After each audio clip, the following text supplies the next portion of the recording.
Сәлем достар, сіздермен бірге Жансая. Бүгін біз сіздермен ірімшіктен запеканка дайындаймыз. Алдымен ірімшікке қант, ұнтақ жармасын, сүтімізді қосып аламыз. Кейін 3 жұмыртқаны жарып үстінен саласыздар.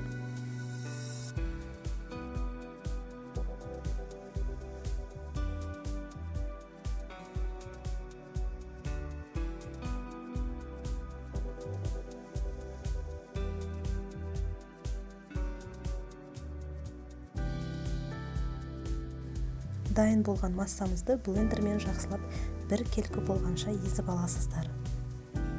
Ірімшіктің құрғақ түрін алғандарыңыз жөн.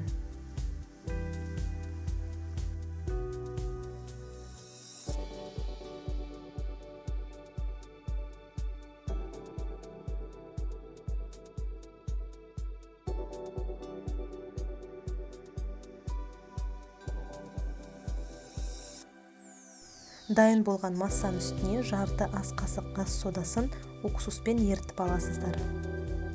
Оны массамызға құйып жақсылап араластырамыз. Табамыздың ішіне пергамент қағазын төсеп, массамызды құйып 180 градуста 1 сағат беті қызарғанға дейін пісіріп аламыз. Запеканкамыз дайын, өте дәмді болып шығады.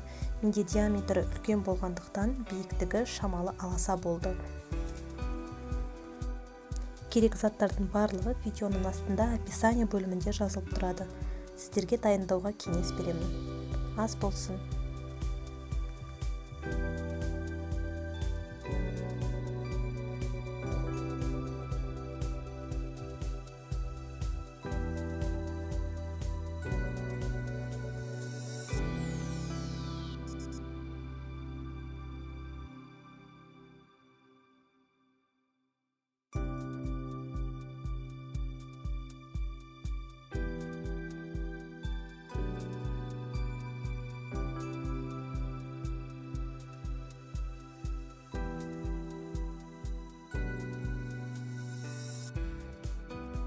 Менің каналыма тіркеліп, лайк басып, комментарий жазыңыздар.